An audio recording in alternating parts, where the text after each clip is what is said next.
안녕하세요. 성공예감 이대호입니다.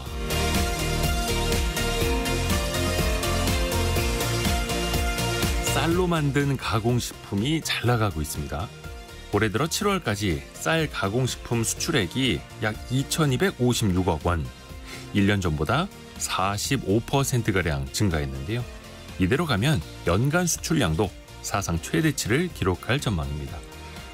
떡과 즉석밥뿐만 아니라 냉동 김밥이 미국에서 큰 인기를 얻으면서 우리 쌀을 이용한 가공식품 전체적으로 수출량이 급증한 거죠.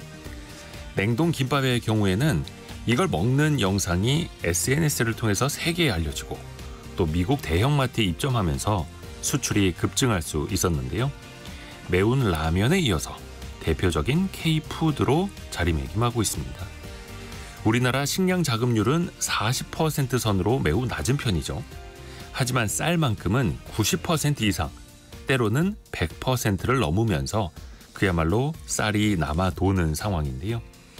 하지만 냉동 김밥 같은 새로운 수출 상품이 외화도 벌어들이고 쌀 공급 과잉 문제도 해결할 수 있는 좋은 사례가 되고 있습니다. K푸드 열풍을 만들고 무역 흑자를 키우고 쌀 수급 불균형까지 고쳐 쓰고 있는 건 김밥을 얼려서 수출하자는 아이디어에서 시작됐습니다. 성공예감 이대호입니다. 시작합니다.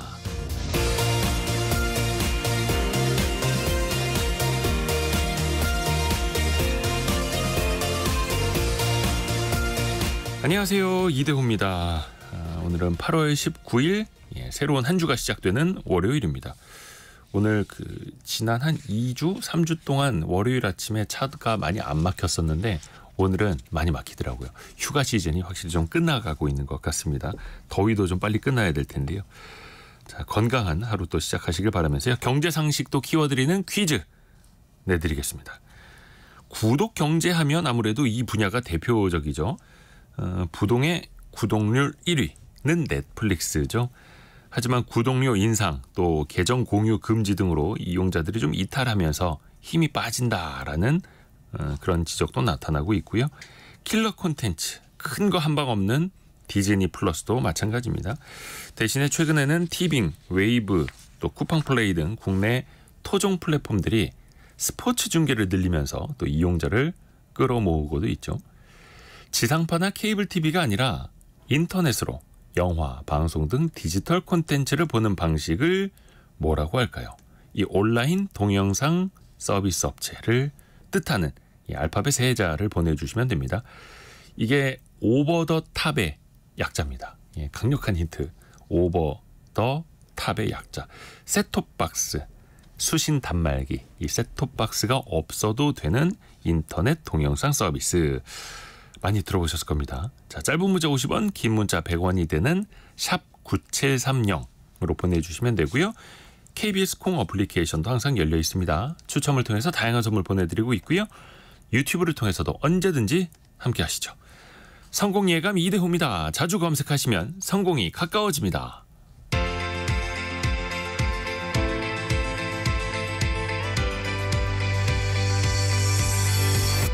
KBS 1라디오 성공예감 이대호입니다. 3852님이 이젠 선착순이 아닌가요? 라고 하면서 오답을 보내주셨네.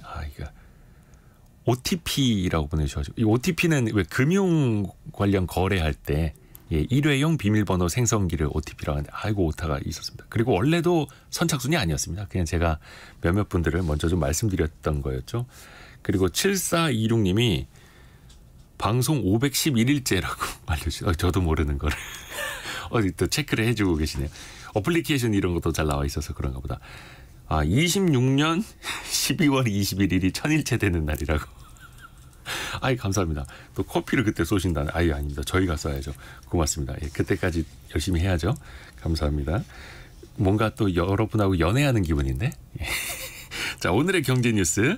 해담경제연구소 어예진 소장, 파이낸셜 뉴스 이환주 기자와 함께합니다. 안녕하세요. 안녕하세요. 자, 우선은 어예진 소장 어떤 소식 준비했나요? 네, 서울 아파트 평균 분양가가 6년여 만에 2배로 뛰었습니다. 이 소식과 함께 코로나가 다시 유행하면서 곳곳에서 긴장과 경계의 모습들이 보여지고 있습니다. 자영업자들의 근심도 늘고 있는데 이어서 전해드리겠습니다. 이환주 기자는요? 네, 취약계층 보호를 위해서 법정 최고금리 계속해서 낮아져 왔는데요.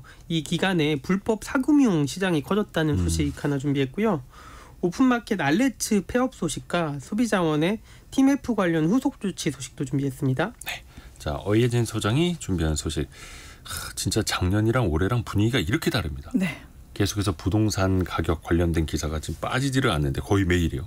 서울 지역 분양가도 많이 올랐어요. 네, 서울 지역 민간 아파트의 평균 분양 가격이 6년여 만에 2배가 뛴 것으로 나타났습니다. 주택도시보증공사에 따르면 지난 7월 서울 민간 아파트 3.3제곱미터, 즉 한 평당 공급 면적 기준으로 평균 분양가가요 4,400만 원으로 집계됐습니다. 이거는 역대 최고 수준입니다. 서울 민간 아파트의 평당 분양가는 2018년은 물론이고 2022년까지만 해도 2천만 원대에 머물렀는데 지난해 3천만 원대로 진입하더니 올해 4천만 원대를 기록했죠. 최근 1년 새 그러니까 37%, 6년 사이로 따지면 2배가 오른 겁니다. 더 가팔라진다는 뜻이네요. 네. 분양가의 급격한 오름세는 이 서울 이외 지역에서도 마찬가지였는데요. 2018년 2월과 지난 7월을 기준으로 수도권에서는 82%, 전국으로는 80%가 올랐습니다.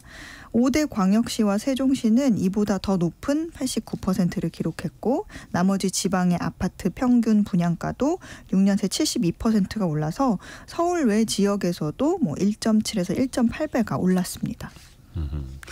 이유를 좀 살펴봐야 되는데요. 분양가가 이렇게 더 가파르게 오르는 거는 왜 그럴까요?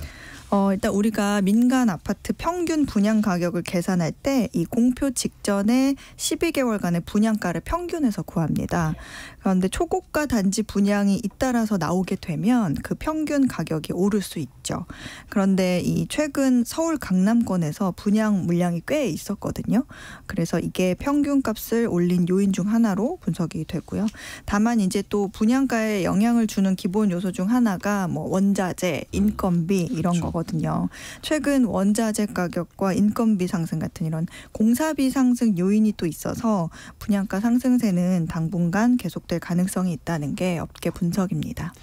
분양가가 올라갈수록 내 집 마련의 꿈은 더 멀어져 가고 사실 이게 아파트 청약을 넣으면서 내 집 마련에 대한 희망이 좀 많이 있어야 좋은 건데 오히려 청약통장 가입자 수는 줄고 있어요. 그러게 말입니다. 이 아파트 값은 계속 오르고 사실 또 청약 경쟁률도 계속 높아지니까 야 이거 들고 있어봐야 뭐하냐 이런 분들이 많아지는 것 같아요. 지난달 기준으로 전체 청약통장 가입자 수는 약 2,550만 명으로 1년 전 대비해서 35만 명가량이 줄었습니다. 1순위 가입자 수가 한 달 사이에 5만 명 이상이 줄었고요. 2순위는 되려 3만 6천 명이 늘었습니다. 그러니까 가입 기간이 상대적으로 긴 1순위 가입자들이 통장 해지를 하는 경우가 많이 늘었다는 거죠. 이 같은 감소세는 2022년 7월부터 시작이 됐는데요. 올해 2월과 3월을 제외하면 이 가입자 수는 계속 줄어들고 있습니다. 고금리 지속되고 그리고 현금 유동성이 떨어지는 분들이 이제 기준 금리 대비해서 이제 청약 통장이 저번에도 말씀드렸지만 이자가 상대적으로 또 낮았기 때문에 이걸 해약하는 사례가 많아졌고요. 앞서 말씀드린 분양가 상승 그리고 서울과 지방 청약 시장 양극화 현상도 가입자 수 감소의 요인으로 분석이 됩니다. 서울의 경우에는 이제 집값이 너무 올라서 청약을 노리는 분들이 점점 많아지니까 경쟁률이 심화가 됐잖아요. 네, 그러니까 당첨 가능성이 희박해지면서 이제 해약하는 사례가 늘었고요. 또 비수도권의 경우에는 상대적으로 청약 경쟁률이 낮고 또 미분양도 덜어 있잖아요. 미분양이 많아지면서 청약 통장이 아예 필요가 없는 경우도 있습니다. 그러니까 분양가도 배가 됐겠다. 청약통장 해지로 아예 그 주택 구입 자금을 마련해서 그냥 일반 시장에서 주택을 매매하는 사례도 적지 않은 것으로 보입니다. 이게 또 서울이랑 지방이랑은 또 전략이 확 달라지는 거네요. 네. 그 현재 지금 한국은행 기준금리가 3.5%잖아요. 네. 이번 주에 이제 금통이 열고 그렇죠. 기준금리 논의를 하는데 이 서울이랑 수도권 집값이 너무 올라서 이제 기준금리 동결하는 거 아니냐라는 전망이 우세한데 또 반면에 기준금리를 동결해버리면 지금 높은 이자 부담에 시달리는 이 소상공인 자영업자분들 그렇죠. 힘들어지니까 또 낮춰야 된다 이런 주장도 있어서 이번 주 그 금통위도 잘 지켜봐야 될 것 같습니다. 이환주 기자가 이제 금리 얘기 해줬는데 법정 최고 금리가 이제 정책적으로 지속적으로 좀 내려왔잖아요. 그 법을 또 이제 고쳐 쓰면서 그러면서 대출 부담이 좀 줄어든 것도 있겠지만 또 진짜 돈 필요한 사람들이 불법 사금융 시장으로 많이 내몰렸다죠. 예, 법정 최고 금리가 2012년에는 39%였는데요. 2022년에는 20%로 10년 만에 거의 절반 가까이 줄어들었습니다. 네. 이 금융감독원 자료를 입수해서 분석을 해봤더니 2017년에서 2022년까지 5년 사이에 불법 사채 이용한 규모가 6조 8천억 원에서 10조 4천억 원으로 크게 늘었습니다. 네. 이게 제도권 금융에서 대출을 받지 못하니까 취약계층이 불법 사금융으로 흘러가는 이 역설이 발생한 건데요.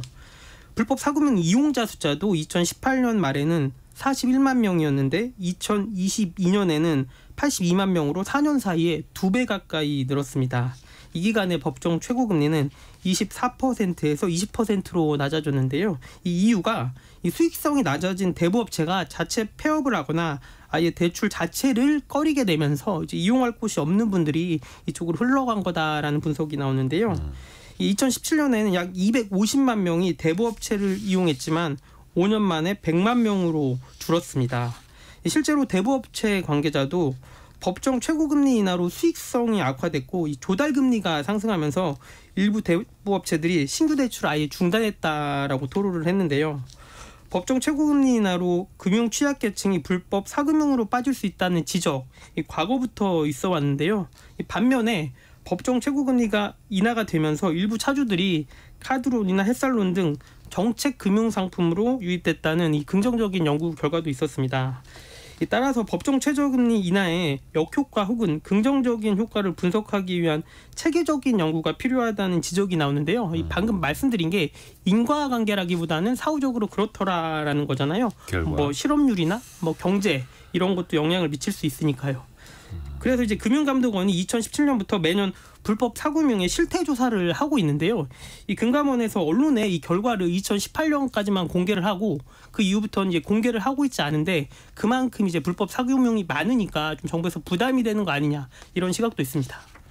이거를 어쩔 수 없이 불법 사금융을 이용하시는 분들한테 여쭤보면 더 정확하게 나올 것 같은데 어찌됐든 간에 법정 최고 금리를 무작정 내린다라고 해서 서민들에게 다 좋은 것만은 아니다. 사실 이게 당시에도 우려가 컸었던 거잖아요. 어느 임계점 이하로 가면은 금융사들이 대부업을 하지 않고 사업 접어버리면 결국 급전 필요한 사람들은 사채로 갈 수밖에 없다. 근데도 계속해서 국회에서는 법정 최고금리 더 낮추자는 목소리도 나와요. 계속. 예, 맞습니다. 현재 국회에는 법정 최고금리를 현재 20%에서 15%까지 낮추자는 대부업법 개정안이 발의돼 있습니다. 하지만 이 대부업계나 저축은행 등 제2금융권에서는 현실을 반영하지 못했다라고 강하게 비판하고 있는데요.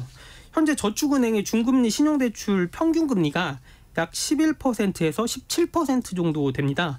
그리고 신용도가 낮은 일부 대출자는 한 18%대에서 대출이 이뤄지고 있거든요. 근데 만약 법정 최고금리가 15%가 되면은 역마진 오히려 손해를 볼 수 있다라는 의미인데요. 이체 2금융권의 업계의 조달 비용이 한 8에서 9% 정도고요.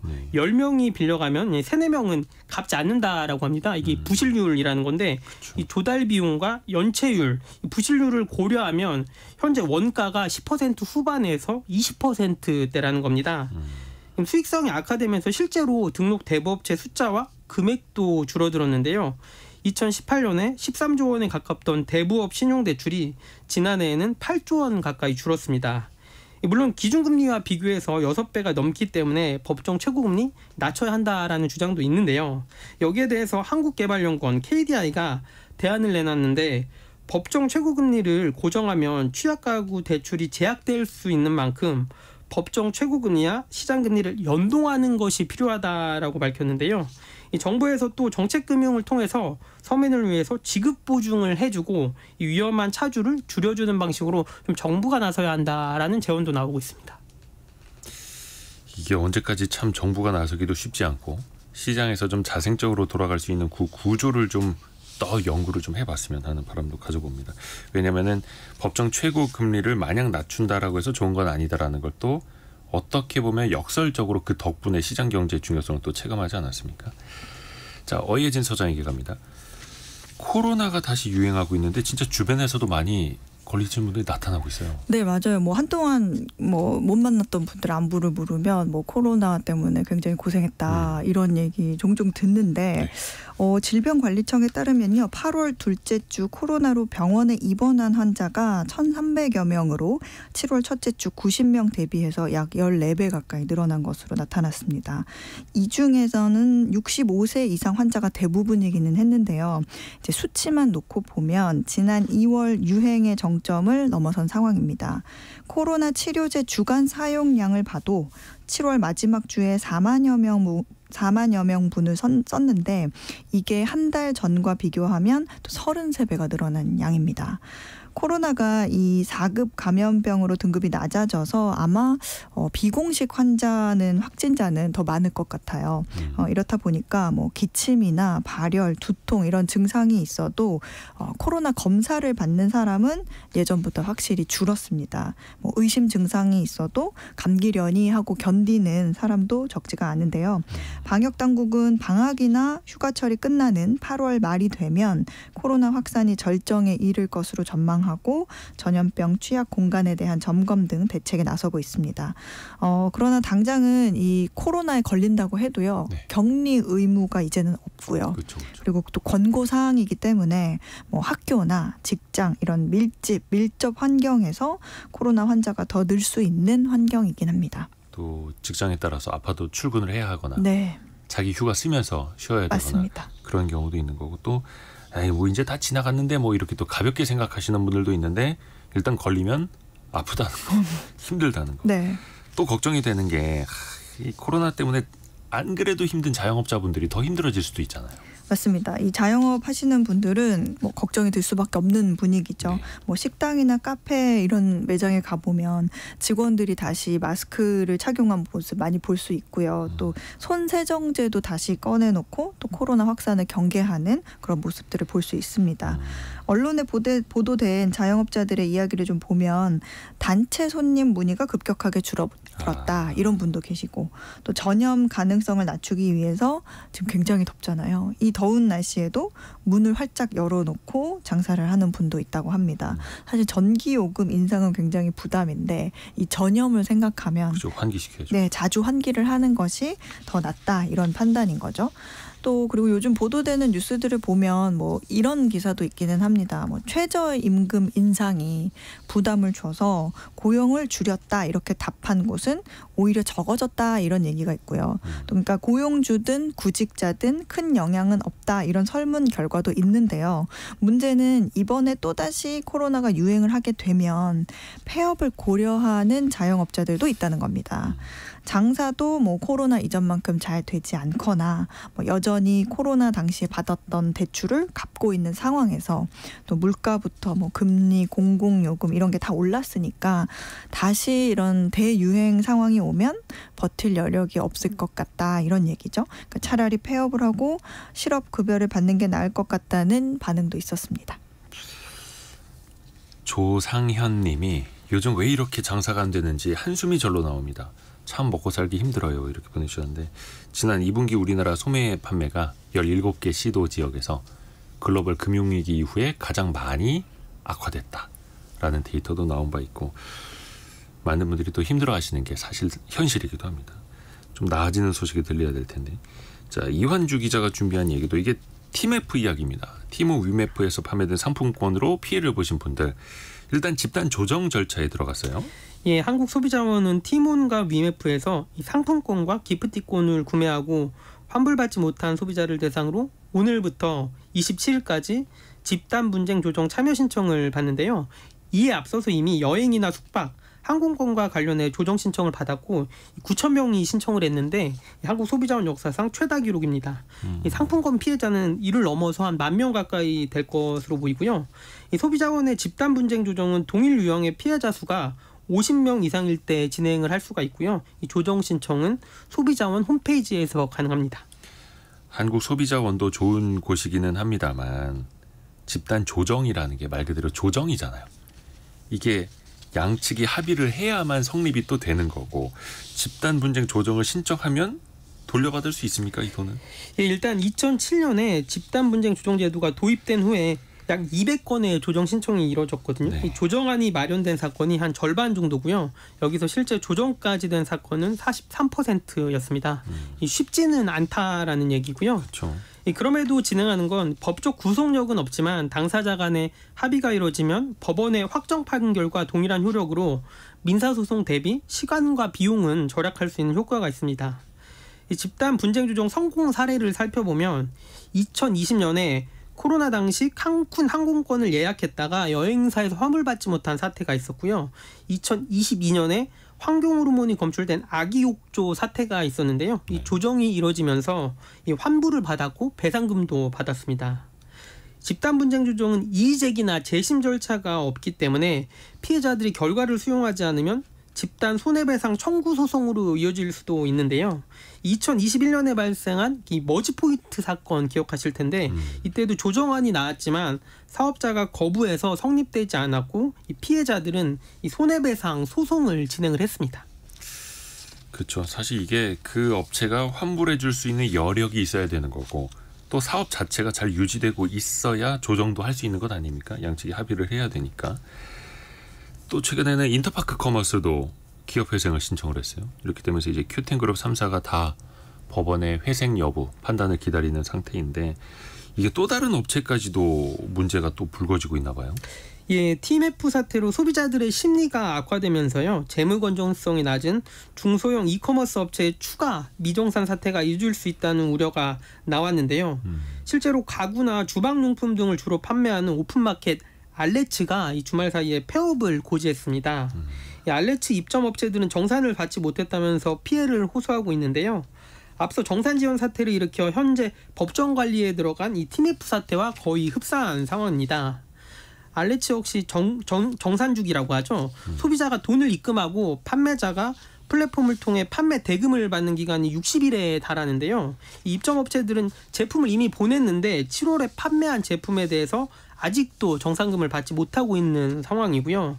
이 회사의 감사 보고서를 살펴봤더니 지난해 미지급금이 267억 원으로 1년 전과 비교해 2배 이상 늘어났습니다. 이를 해결하려면 이 지속적으로 투자를 받아서 자금을 보충해야 되는데 이에 실패하면서 이 서비스 자체를 중단했다라는 분석이 나옵니다.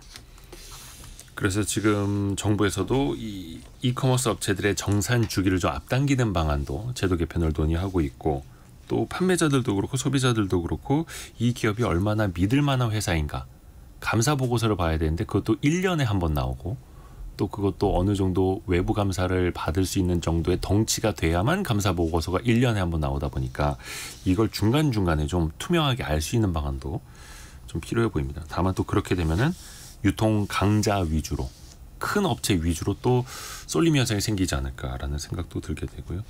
어렵습니다. 파이낸셜 뉴스 이환주 기자 그리고 해담경제연구소 어이혜진 소장 함께했습니다. 고맙습니다. 감사합니다.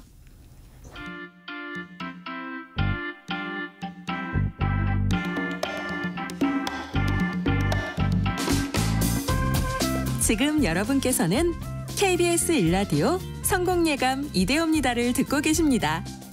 프로그램에 참여하신 청취자 여러분께는 추첨을 통해 아름다운 식탁 창조 주비푸드에서 뿌리 담은 리얼 생 와사비를, 쉽고 빠른 판촉물 제작 시너지 기프트에서 무드 등 미니 가습기를, 그리고 성공예감에서 준비한 커피 쿠폰을 보내드립니다.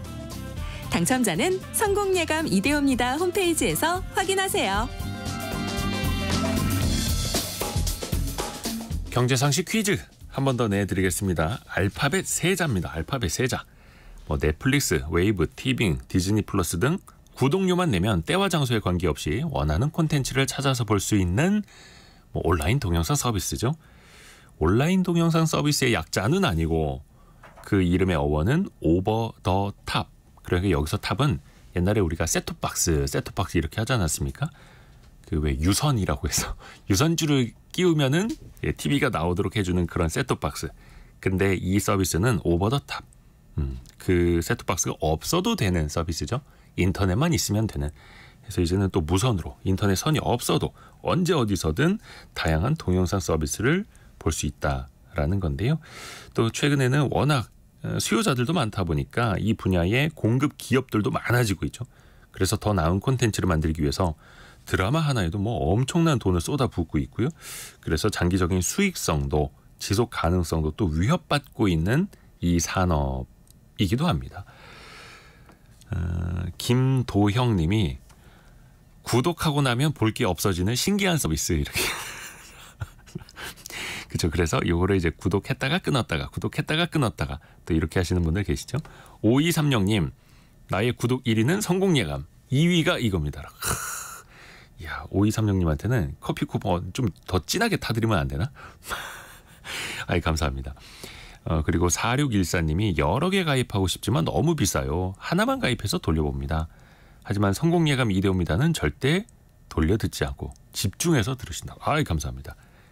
이 무료 라디오가 이렇게 좋습니다. 심지어 KBS 1라디오는요. 광고가 없어요. 중간에 라디오 정보센터나 뉴스 이런 것만 나가고 있죠. 광고 없는 좋은 채널입니다. 자, 짧은 문자 50원, 긴 문자 100원이 드는 샵 9730이나 KBS 콩으로 여러분이 생각하시는 정답 보내주세요.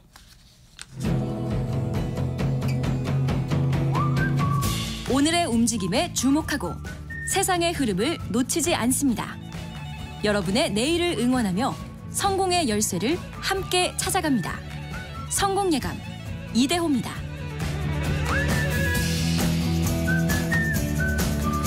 세금 낼 게 참 많습니다.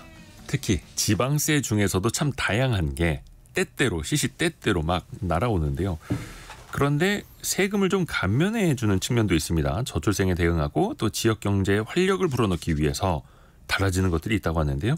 우리 삶과 직결되는 부분들 들어보시죠. 누리세무그룹의 김철훈 세무사와 함께하는 슬기로운 세무생활 시간입니다. 안녕하세요. 안녕하세요. 김철훈 세무사입니다. 네. 우선은 요 네. 많이들 헷갈려 하십니다. 네. 국세랑 네. 지방세. 네. 어떤 차이가 있는지 좀 알려주세요. 네, 국세는요 사실 많이 들어봐서 익숙해요. 세금 내역을 들어보면은 소득세, 법인세, 부가가치세, 상속세, 증여세. 네. 얘네들은요 국가에다가 세금을 내는 거예요. 정부에다가. 네, 중앙정부에. 맞습니다. 예. 근데 이제 지방세라고 해가지고 도나 시나 구 이런 데다가 내는 세금들이 있어요. 이런 지방세라고 하는데 네. 종류를 예를 들어보면 뭐 취득세, 등록면허세, 지방소득세, 재산세, 자동차세 또 지방소비세가 있는데요. 간단하게 이런 것들이 어떤 세금인지만 알려드리면은 이제 취득세라는 거는 부동산이나 차량 같은 거를 취득을 내가 했을 때 내는 세금이고요. 등록면허세는 이제 인허가라든지 아니면 저희 같이 세무사는 이제 면허가 있고 또 KBS 방송국은 방송 뭐 등록 면허가 있기 때문에 이러한 것들 때문에 내는 건 등록 면허세라고 있고요. 네. 그리고 마찬가지로 국세에 내는 국가에 내는 소득세처럼 지방에 내는 소득세라고 해서 소득에 대해서 지방소득세를 내게 되고요. 그리고 토지나 건물이나 주택 같은 이런 재산을 갖고 있다. 그러면 재산세를 내고요. 자동차를 가지고 있으면 자동차세 그리고 부가가치세처럼 이렇게 일부 지자체에 내는 세금을 지방소비세라고 합니다. 정말 많네요. 지방소비세도 있고 이게 또 헷갈리는 게 네. 국세 낼 때는 이제 국세청 사이트 홈택스나 예. 국세청의 애플리케이션 손택스를 통해서 내잖아요. 맞습니다. 근데 지방세를 낼 때는 예. 위택스라고 해서 서비스가 아예 달라요. 네, 아예 다르고요. 또 위택스라고 지방세를 내고 서울시는 또 그중에서도 이택스라고 해가지고 예. 또 따로 사이트가 운영이 되고 있습니다. 아, 더 헷갈립니다. 복잡하죠. 그래서 이제 거의 국세 이제 10% 또 다른 이제 지방세 나오는 거 있는데 이거 모르고 있다가 난 국세 냈는데 근데 안 내던 지방세 때문에 가산세 물게 되고 네, 제 얘기입니다. 너무 많죠. 세금이. 자, 그러면 하나하나 좀 살펴볼게요. 이번에 그 지방세 좀 개편안이 나와서 그런데 네. 저출생 대책으로 인해서 다자녀 가구한테 자동차 세금을 깎아준다. 네. 이게 기존에 있던 것 아닙니까? 맞아요. 다자녀 혜택 같은 경우는 이제 지금까지는 자녀 수가 세 자녀 이상일 때 받을 수가 있었었고요. 네. 그중에서 받는 혜택 중에 하나가 이제 자동차를 구입을 했을 때 취득세를 100% 감면해주는 다자녀 혜택을 받을 수가 있었는데 네. 이제 여기에 자녀가 2명이라고 하더라도 다자녀라고 해서 자동차 취득세를 100%까지는 아니고요. 50% 감면이 추가로 생기게 됩니다. 이제 예를 들어서 자동차를 구입을 했는데 취득세가 100만 원이 나왔다. 그럼 자녀가 없다거나 아니면 한 명만 있다고 하면은 그 취득세 100만 원을 다 내야 되는데 자녀가 2명이라고 하면은 반절 할인된 50만 원만 내고요. 자녀가 3명 이상이라고 한다면 취득세를 한 푼도 안 내도 되게 됩니다. 이제 기왕이면 또 자녀도 많게 되면은 큰 차를 사는 게 좀 더 유리하긴 한데요. 이제 이유는 이제 소나타 같이 이렇게 6인승 6명 이하가 타는 승용차 같은 경우는요. 취득세를 깎아주는 한도가 있어요. 그래서 자녀가 3명 이상이라고 한다면 140만 원까지 그리고 자녀가 2명이라고 한다면 70만 원까지만 취득세를 할인을 해줍니다. 그러면 7인승, 9인승, 11인승 같은 좀 큰 차는 네. 세 자녀일 때는 네. 아예 취득세 어떤 뭐 제한 폭이 없는 거예요. 네, 200만 원까지라고 한다면 전액 다 감면이 200만 되고요. 원까지? 예, 200만 원 넘는다고 하면은 15%만 내면은 됩니다. 아하. 네. 그리고 또 이제 자동차 살 때 이런 취득세뿐만이 아니라 네. 참 낼 세금이 자동차에 많이 붙습니다. 정말 많습니다. 예, 자동차를 구매할 때 차량 가격의 한 7% 정도를 취득세로 내야 되는데 예를 들어서 차값이 한 2천만 원짜리 차를 산다고 하면 140만 원이 취득세가 발생을 하는데요. 차 같은 경우는 이제 사는 순간부터 세금과 계속해서 함께 하게 됩니다. 세금 덩어리죠. 네, 뗄래야 뗄 수가 없는데요. 차를 구입을 할 때만 하더라도 개별 소비세 5%, 교육세 1.5%, 부가가치세 10%를 내고요. 그 차를 내가 이제 운전을 해보겠다 해서 이제 취득세를 등록을 하게 되면은 취득세 7%를 내고요. 가지고만 있다고 하더라도 자동차세를 이제 차량 크기에 따라서 이제 내게 되고요. 또 이제 마지막으로 차를 팔 때 중고차로 팔 때 양도할 때 사업자라고 한다면 부가가치세 10%를 내야 되고요. 또 소득세와 법인세 다른 소득과 합쳐가지고 또 추가로 내야 됩니다. 정말 많습니다. 정말 많네. 네. 또 자동차 세금이 주기적으로 나오잖아요. 자동차세라고 우리가 흔히들 부르는 거. 네. 요거 항상 연초되면은 한 번에 내시면 얼마 할인해 드립니다. 이런 게 같이 날아옵니다. 예, 맞아요. 어떻게 하는 게 유리합니까? 자동차세 같은 경우는 원래 이제 나눠서 내긴 하는데요. 그 1년치를 연초에 미리 납부를 하면 일정 금액을 할인을 해줬어요. 네. 그래서 예전 같은 경우는 이제 할인해주는 그 금액이 꽤 커가지고 이게 쏠쏠했는데 현재는 이제 점점 줄고 있어요. 이 이유는 뭐냐면 맨 처음에 자동차세라는 게 나왔을 때 사람들이 세금을 이걸 자동차세를 안 내서 체납이 50% 가까이 돼가지고 이걸 미리 내세요. 1년치 자동차세 미리 내면 깎아주겠습니다 해서 이제 세금을 걷었는데 현재는 이제 웬만하면은 다들 납부하는 추세이기 때문에 굳이 나라에서 깎아줄 이유가 없어졌어요. 그래서 2021년서부터는 점점 줄여가지고 내년부터는 원래 3%로 인하할 예정이었는데 일단은 5% 할인을 해줄 예정입니다. 어떤 세금 정책의 목적이 달성이 되면 네. 그 다음부터는 거기 주던 혜택을 하나둘씩 없앤다는 거죠. 그렇죠. 이게 또 그 세정의 기술이라고도 하고요. 또 하나가 지역을 살리기 위해서 특히 이제 지방 같은 경우에는 지금 부동산 경기 여전히 안 좋기도 맞습니다. 하고 그래서 인구 감소 지역에다가 집을 사면은 또 세금을 아낄 수 있는 혜택도 주죠. 예, 인구 감소 지역 안에 이제 주택이라든지 아니면 소형주택을 취득할 경우에 취득세를 최대 50%를 감면을 해주는데요. 이 조건은 이제 주택이 없는 무주택자라든지 아니면 주택을 한 채만 가지고 있는 1주택자가 취득가액 3억 원 이하의 주택을 살 때 이제 인구 감소 지역 총 89개 중에 일부 지역을 제외한 지역에서 이제 구입을 하고요. 그리고 3년 이상 가지고 있는 경우에 이제 취득세 1.1% 보통 이제 적용되기 때문에 만약에 예를 들어서 인구 감소 지역에서 3억 원짜리 주택을 취득하는 경우 약 한 150만 원 정도의 취득세 감면 혜택을 받을 수가 있습니다. 무주택자뿐만이 아니라 1주택자가 추가로 취득하더라도 예. 또 이 미분양 문제를 풀기 위한 세금 정책도 또 하나 추가로 나온 게 있어요. 예, 서울같이 이렇게 수도권은 최근 이제 다시 아파트 매매 열기가 살아나고 있는데 네. 반면에 이제 수도권이 아닌 비수도권 같은 경우는 미분양 주택이 쌓이고 있어요. 그래서 수도권 아닌 비수도권 지역의 이제 미분양 문제를 해소하기 위해서 준공한 다음에 아직도 미분양되어 있는 아파트를 임대주택으로 활용하는 경우라고 한다면 네. 신축 취득세 50%를 감면을 해주는데요. 이것도 이제 조건이 조금 복잡합니다. 25년 12월 31일 내년 말까지 준공된 아파트 중에 전용 면적 85제곱미터 이하의 거를 이제 취득가액 3억 원 이하여야 되고요. 이제 25년 12월 31일까지 임대 계약을 체결을 하고 2년 이상 임대를 해줘야 이 취득세 50% 감면 혜택을 받을 수가 있습니다.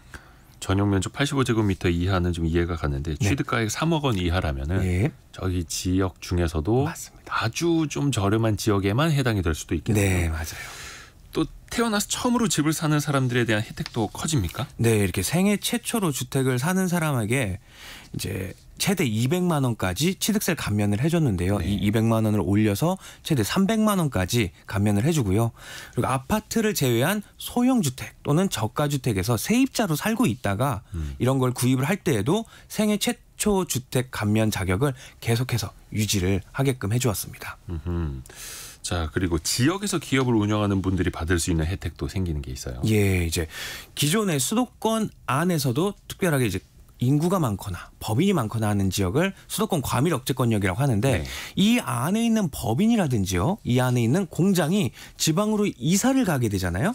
그럼 이제 이사 간 그 지방에서 취득세랑 재산세를 내야 되는데 이거를 엄청 많이 깎아주게 됩니다. 취득세 같은 경우는 전액 다 면제를 해주고요. 재산세 같은 경우는 5년 처음 5년 동안은 전액 면제를 해주고 그 이후 3년 동안은 반절 50%를 면제를 해줘요. 그래서 총 8년 동안 혜택을 주게 됩니다. 근데 이거는 이제 기존에 있었던 법이긴 한데 27년까지 감면을 계속해서 연장해주기로 하였어요. 일자리를 좀 지역으로 분산시키기 위한 정책이기는 한데 네. 이게 조금 더 세게 나와야 됩니다. 네. 그래야지 이거 서울에 있던 회사들이 지역으로 이사가지 요 정도 가지고는 글쎄요. 네, 맞습니다. 주민세도 손보기로 했다고 하는데요. 일단 이게 주민세를 내는 시기가 굉장히 헷갈리더라고요. 맞아요. 주민세가요. 왜냐하면 이름이 여러 가지예요. 주민세 하나라고 되어 있는데 주민세 안에는 개인분, 사업소분, 종업원분이라고 세 가지가 있는데 이걸 설명을 드리면 개인에 대해서 내는 주민세, 우리 사업장에 대해서 내는 주민세, 종업원이 있으면 종업원에 대해서 내는 주민세 이렇게 세 가지가 있어서 네. 그래서 이제 뭐 고객분들 같은 경우 아니 얼마 전에 주민세 냈는데 또 내라고 날라왔다라고 많이들 이야기하는데 이게 이유가 맨 처음에는 주민세 개인분 고지서가 날라와서 냈는데 며칠 안 가서 주민세 사업장에 대해서 내라고 또 날라와서 자주 낸다고 느끼는 거예요. 쉽게 설명해서 이제 우리 주소가 우리 동네 안에 있어요. 네. 그러면은 세대주는 한 6천 원 정도의 주민세 개인분을 먼저 처음에 내고요. 네. 그리고 또 그 안에 또 매장이라든지 회사가 또 있어요. 그럼 그 매장과 회사에 대해서도 또 주민세가 또 나오게 됩니다. 그래서 이게 한 62,500원 정도가 나오게 돼요. 이게 장소가 좀 더 넓어지면 넓어질수록 이제 세금이 좀 더 붙긴 하지만 그 정도 나오게 되고요. 그리고 이제 마지막으로 가장 큰 게 주민세 종업원 분이 있는데 이건 만약에 사장님이 직원도 많이 있고요. 월급도 많이 줘요. 그럼 이거에 대해서 세금을 내게 되는데 기준은 한 달 평균 월급을 직원 월급을 한 1억 5천 이상을 주는 기업들 같은 경우에는 이 주민세 종업원분을 내게 됩니다. 김재현님이 주민세 폐지해야 된다고 올려주셨는데 근데 또 지자체도 수입이 있어야 맞아요. 지역 행정을 또 할 수 있다는 네. 거죠. 그런데 이 주민세가 어떻게 달라집니까? 네, 특히 이제 주민세 종업원분 같은 경우가 월 평균 급여를 이제 1억 5천 정도를 주는 회사가 내야 됐는데 이제 이 금액을 조금 올려서 1억 8천만 원 이상 주는 회사가 이제 주민세 종업원분을 내라로 바뀌게 돼요. 그래서 직원 평균 월급이 한 300만 원이라고 한다면은 그 직원 수가 한 60명 이상이 될 때 이제 내는 세금이고요. 이거는 이제 0.5% 직원급의 0.5%를 내게 되기 때문에 한 매달 90만 원 이상을 내게 됩니다. 그래서 이제 1억 5천만 주더라도 세금을 내야 됐었는데 이제 1억 8천 이상 주는 회사들만 내기 때문에 몇몇 회사들은 이제 세금을 안 내도 되게 되었습니다. 반대로 혜택이 쪼그라드는 게 있어요. 네, 지방세 감면을 많이 해주면은요, 이제 지방세 수입이 부족해질 수 있는데, 그렇죠. 이제 반대로 이제 부족하지 않도록 다른 부분에서 감면을 좀 줄였어요. 어떤 거냐면 하이브리드 차량 같은 경우 취득할 때 감면을 줬었는데 이거를 이제 어느 정도 시장이 충분히 성숙해졌다고 판단했기 때문에 아하. 하이브리드 차량을 이제 취득을 할 때 최대 40만 원까지 받던 취득세 감면은 이제 끝나게 됐고요. 하이브리드 차량이 요즘에 뭐 없어서 못 살. 그렇죠. 인기가 많죠. 네. 그리고 버스 중에서도 천연가스 버스에 대해서 취득세 지원이 있었는데 이것도 없앴습니다. 이렇게 해서 이제 지방세 같은 경우 개정안은 지난 14일에 나와서 9월 9일까지 총 한 26일 동안 이제 입법을 예고한 다음에 이제 10월 초에 정기국회에 제출된 다음에 통과된 후에는 적용될 예정입니다. 국회 통과 이후에. 네. 김철훈 세무사와 함께했습니다. 고맙습니다. 감사합니다. 라디오 정보센터 다녀옵니다. 유사시 한반도 방어를 위한 한미연합 군사훈련 을지 자유화 방패 연습이 11일간의 일정으로 오늘 새벽 시작됐습니다. 이번 훈련에서는 북한의 핵공격을 가정한 대응 훈련이 처음으로 실시될 예정입니다. 김건희 여사가 임성근 전 해병대 1사단장 구명 로비오육의 핵심 인물인 이종호 전 블랙펄 인베스트먼트 대표를 오빠로 부른다고 주장해 고소된 장경태 더불어민주당 의원 수사를 서울 동대문 경찰서가 맡게 됐습니다. 어제 대구 고무역 부근에서 일어난 KTX 산천열차 궤도 이탈 사고가 밤새 복구돼 오늘 오전 경부선 양방향 KTX 첫 열차부터 정상 운행에 들어갔습니다. 교육대학교에 재학 중인 학생을 공공기관 종사자나 근로자로 볼 수 없다는 대법원 판단이 나왔습니다. 지금까지 라디오 정보센터 뉴스 정한나였습니다. 지역주택조합이라고들 한 번쯤은 들어보셨을 겁니다. 주민들이 조합을 만들어서 함께 땅을 사고 함께 집을 짓는 걸 말하는데요. 근데 이게 사업 추진이 제대로 안 되고 또 피해 사례도 워낙 많다 보니까 지주택, 이 지역주택조합은 원수한테나 권하는 것이다. 이런 웃지 못할 이야기까지 있는데요. 제대로 한번 파헤쳐 보시죠. 돈워리 투자백서 시간, 오늘은 어서민 성선화 대표와 함께합니다. 안녕하세요. 네, 안녕하세요. 일단은 재건축 재개발이랑 네. 지역주택조합이 뭐가 다른지부터 네. 좀 구분을 해주세요. 사실 이 지역주택조합 앞에서 말씀하셨지만 지옥주택조합 이렇게 얘기를 하는 경우들도 있거든요. 지옥이요? 네. 정말 이렇게 얘기를 하는 이유가 네. 성공 확률이 굉장히 떨어지기 때문인데 네. 이게 재건축, 재개발이랑 뭐가 다른지를 정확히 아셔야지 예. 이게 구분이 가능한데 핵심적인 거는요. 재건축, 재개발은 내가 기본적으로 땅을 가지고 있을 때 추진을 하는 거거든요. 갖고 있는 사람들끼리. 네네. 근데 이 지역주택 같은 경우에는 땅이 없어요. 토지가 없는 상태에서 사업을 시작하기 때문에 조합원들이 낸 돈으로 그거를 땅을 매입을 하는 거고요. 그거를 95%까지 사야지 사업이 시작되는 거거든요. 우리끼리 돈 모아서 네. 부동산 프로젝트 한번 해보자 이거죠. 맞습니다. 예. 근데 이게 얼마나 어려운 거냐면요. 우리가 이제 재건축, 재개발 동의율이라는 게 있는데 예. 그게 이제 75%까지 돼야지 사업이 추진이 되거든요. 네. 이것도 사실 5% 동의율 받기 힘들어가지고 어렵죠. 땅 있는 사람들한테도 그래서 이제 사업 추진이 안 되는 경우가 있는데 95%까지 땅을 매입을 해야지 사업을 추진을 한다. 그래서 일단은 처음에 했는데 뭐 조합원인데 우리가 땅을 매집하고 있다. 요런 얘기가 들리면 이거 뭔가 좀 이상한데? 이게 일반적인 재개발, 재건축이 아니구나. 아니 조합원인데 왜 땅을 왜 매입하지? 어차피 땅이 있는 건데. 그러니까 이제 이거는 거의 좀 내가 시행사가 되는 거다. 그렇죠, 그렇죠. 이렇게 생각하시면 이게 얼마나 어려운 건지 딱 감이 오실 거예요. 근데 이게 네. 지주택 여기 조합원으로 많이 들어가시는 이유가 네. 시세보다 훨씬 더 싸게 집을 구할 수 있다. 네. 이거지 않습니까? 이게 정말 조심하셔야 될 게 여기 되게 노른자의 입지인데 예. 특히 이제 지방 같은 데 가면 그런 광고 문구가 되게 많이 있어요. 여기 이제 재개발된다고? 네. 여기가 진짜 지방에서 딱 들었을 때 여긴 지방의 강남인데 이런 데들이 있거든요. 근데 갔는데 뭐 거기에 반값 정도로 일단은 내가 집을 살 수 있다라고 이제 홍보를 하거든요. 네네. 그러면 일단 혹하는 거죠. 여기 집값을 내가 분명히 알고 있는데 거기에 반값밖에 안 된다고? 조합은 혜택이라고. 네네네. 그러면 이제 헛깃해가지고 이렇게 보게 되는 거죠. 그러면 그때부터 설명을 하는 게 뭐라면 우리가 사실은 여기에 땅을 사고 있는데 이미 땅을 뭐 몇 %까지 뭐 이렇게 확보를 했기 때문에 몇 년 뒤면 착공을 하고 여기 굉장히 유명한 시공사가 붙을 거다. 이런 식으로 얘기를 하거든요. 그런데 사실은 그게 다 이제 허위 과장 광고인 경우가 대부분이라는 거죠. 사실 저도 취재를 한 적이 있어요. 예. 여기가 굉장히 괜찮아서 저한테 홍보를 해달라고 하는 거예요. 근데 제가 알아봤더니 뭔가 되게 복잡하더라고요. 예. 일반적인 재건축, 재개발과 설명이 완전히 달라요. 그러면 이거는 일반적인 추진 상황과 굉장히 다르구나. 이거는 반드시 지주택이구나. 이렇게 생각하시고 그냥 넘기시면 됩니다. 네. 내가 이해할 수 없다면 저도 이해가 안 됐어요. 네. 그러면 투자를 해서는 안 되죠. 네네. 실제로 착공 입주하기까지는 정말 과정이 또 까다로울 수밖에 없는 거고요. 험난할 수밖에 없는 거고요. 네. 또 하나 이제 궁금한 게 그거예요. 아니 그러면 주변에서도 아까 뭐 신승호님도 그렇고 지주택은 안 하는 게 정답이라고 들었다. 그리고 네. 심지어도 아까 말씀드린 것처럼 진짜 원수한테나 권하라는 게 지주택이다라는 얘기가 나올 정도면 네. 이 지역주택 조합 제도를 이게 유지하는 게 오히려 더 이상한 거 아닙니까?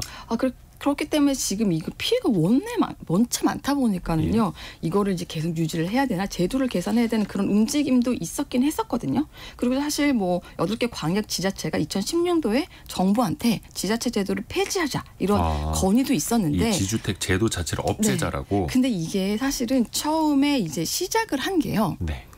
서민들의 주거 안정을 위한 거였거든요. 내 집 마련을 할 수 있는 뭐라도 좀 길을 열어드리자. 네. 그래서 어떻게 보면은 뭐 시공사 번듯한 시공사나 시행사 이런 거 하기 힘드니까 그냥 내 지역에 있는 땅을 우리끼리 이제 객줄해가지고 돈을 모아가지고 상호금융과 비슷한 개념인 거죠. 그렇게 하는 걸 취지가 있었기 때문에 반드시 성공하는 사례도 거의 뭐 100개가 추진되면은 1000개가 추진되면 거의 하나 정도가 있거든요. 그렇기 때문에 이 방향을 성공한 사례도 있기 때문에 관리 감독을 강화하는 쪽으로 그냥 결론을 내린 거죠. 그러니까 그냥 민간 조합으로 놔두되 민간 네. 조합이니까. 네. 근데 관리 감독을 잘 하겠다라고 해서 2016년에 8개 광역자치가 지주택 제도를 폐지하자라고 건의한 거를 일단 당시 중앙정부는 그냥 네. 묵살을 한 거고. 네. 자 그러면 성공한 사례는 없습니까? 성공한 사례가 있기는 있을 거 아니에요. 성공한 사례가 있긴 있어요. 근데 사실 저는 서울에서는 잘 못 봤고요. 네. 네, 서울에서는 잘 못 봤고 지방 같은 경우에는 좀 꽤 있는 편이거든요. 근데 지주택이 성공했다고 하면 이제 지역에서 저건 지주택인데 성공했어. 정말 성공한 지주택으로 그냥 이름을 날리게 되는 정도. 그러니까 소문이 날 정도인 거죠. 이게 얼마나 희박한지 이제 확률로서 보여드리면은 2004년부터 이제 2021년까지 전국 지역주택 종합 중에서 사업이 제대로 진행된 경우에 그러니까 완료된 케이스가요. 네. 겨우 17%에 불과하고요. 이것도 전국 단위로 높였을 때 경우가 17%고 사실 서울이나 대도시 같은 경우에는 불과 5%에 불과합니다. 네, 그래서 거의 드물다고 할 수 있고요. 지금도 보면 서울에서 좀 유명한 데가 있는데 이제 2015년부터 꽤 오래전부터 이제 조합원을 모집한 곳이죠. 이제 성동구에 서울숲 마크포레 레보포레라고 있는데 여기 같은 경우에도 이제 2021년도에 사업 승인 계획을 했고 내년에 준공을 앞두고 있거든요. 근데 이제 2015년에 시작을 해서 사업 승인 계획이 얻은 게 이제 2021년이 되는 거죠. 그러면 이 과정에서 굉장히 길게 됐고 반드시 이제 뭐 내가 내야 될 추가 분담금이라는 걸 거의 100% 늘어나거든요. 그러니까 조합원들이 낸 돈이 그동안에 묶이는 거고 사실 근데 제가 지주택을 권하지 않는 가장 큰 이유 중에 하나는 내가 지주택인데 다른 집을 매수를 하게 되잖아요. 네. 그러면 지주택 조합원 자격이 사라지게 되는 거죠. 내가 이것만 보면서 10년 이상을 이렇게 끌어가는 이 사업 때문에 다른 집을 살 수 있는 기회를 박탈당하게 되는 거예요. 기회비용이 굉장히 큰 거네요. 네, 그래서 저는 사실 이게 사업이 추진이 된다 안 된다 이런 거를 떠나서 내가 그동안에 돈이 묶이는 거 그리고 내가 다른 집을 매수할 수 있는 자격이 없어지는 거 이게 굉장히 중요하기 때문에 그래서 사실은 지주택을 웬만하면 하지 않는 게 좋겠다 이렇게 강력하게 좀 말씀을 드리는 거죠.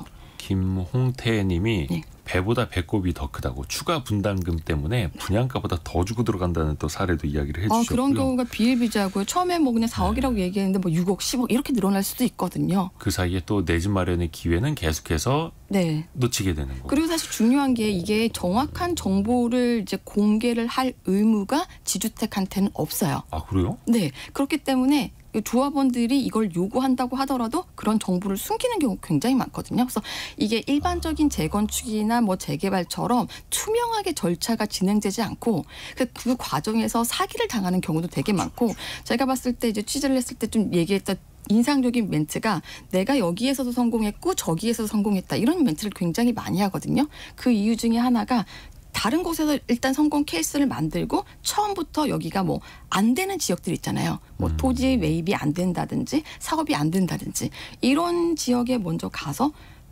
의도가 굉장히 다분한 거죠. 내가 원래부터 이 사업을 제대로 할 거라고 생각했으면 믿고 가도 되는데 나 그냥 여기에서 그냥 돈만 뭐 받고 뭐 먹튀하는 그런 사고들 이런 사기들이 굉장히 많았어요. 그래서 그냥 지주택은 관심을 그쵸. 갖지 마라 네, 이런 이야기도 그냥 있는데 덮어두고 봐라 이렇게 얘기하는 혹시나 거죠. 관심 갖는 분들이 네. 어디에서 뭘 좀 체크해 볼 수 있는 곳은 있습니까? 이게 사실은 이제 체크해 볼 수 있는 게 일단 지자체에서 지역주택 조합이라는 걸 확인할 수 있는 그런 정보는 제공을 하고 있거든요. 지자체에서요? 네네. 서울시 같은 경우에도 이게 지역주택 조합인지 아닌지를 확인할 수 있는 그런 사이트 같은 건 있기 때문에 거기서 확인은 가능하십니다. 조합의 현황 정도? 네네. 근데 그 이외에 추가적인 정보를 디테일하게는 알 수가 없어요. 그렇죠. 뭐 예를 네. 들어서 땅을 얼마나 매입했는지 그 돈을 투명하게 집행하고 있는지 등등은 네. 알기 힘든 거죠. 네. 그래서 이게 참 관리 감독이 잘 돼야 될 텐데 네. 송대현 님이 지주택 들어갔다가 해결하는데 6년 걸렸습니다. 그중에 일부는 돈을 떼인 사람도 있고요. 지주택제도 없애야 됩니다라고 지적을 해주셨고요. 물론 이제 개개인 분들의 또 경험과 의견일 수 있습니다. 일반화할 수는 없는데 그러면 일단 조합에 가입을 했다. 네. 근데 이거 좀 후회가 된다. 네. 탈퇴하거나 분담금을 다시 되돌려받을 수 있는 방법이 있어요? 네, 이론적으로는 있는데요. 이론적으로? 네, 들어보시면 이제 일단 조합에 가입한 지 30일 전에는 자유롭게 탈퇴가 가능합니다. 그리고 요건 약간 청약 철회처럼. 그렇습니다. 네. 그리고 분담금도 전액 환불이 되거든요. 30일 안에는. 네, 근데 사실 우리가 뭔가 큰 꿈을 가지고 내가 이 작은 돈을 가지고 집을 가지겠다라고 해서 이렇게 갔는데 한 달 만에 변심하기가 쉽지가 않거든요. 그렇죠. 대부분 변심을 하는 경우는 내가 이거 진행하는 걸 지켜보다가 이거 도대체 안 되겠네. 몇 달이 지나거나 몇 년이 지나도 그렇죠. 안 되니까. 네, 그때 이제 나 이제 여기 못 해먹겠다. 이거 안 할래. 그러면서 나오는데 이제 이미 자유롭게 탈퇴가 가능한 기간이 지나버린 그렇죠. 경우가 허다하기 때문에 30일 이내에 자유롭게 탈퇴 가능하다. 이건 사실 현실적으로 굉장히 있으나 없으나. 비현실적인 거라고 할 수가 있고요. 그리고 이제 그때가 지나게 되면은요, 조합의 규약과 약관 등에 따라서 탈퇴 가능 여부, 그리고 분담금 반환 비율이 달라지거든요. 네. 이때는 정말 디테일하게 들어가서 문구 하나하나가 되게 중요한데, 네, 이 뭐 확약이라는 게 있으면 받을 수도 있지만 확률적으로는 소송을 한다고 하더라도 되돌려 받을 확률은 굉장히 낮다 이렇게 보셔야 되는 거죠. 결국은 또 소송까지 가게 되고. 네. 지역주택조합, 지주택에 대해서 살펴봤습니다. 어서민의 성선화 대표였습니다. 고맙습니다. 네, 감사합니다. 저희가 2부에서는요. 개미스쿨로 돌아옵니다. 뉴스 들으시고요. 10시 5분에 금방 다시 뵙겠습니다.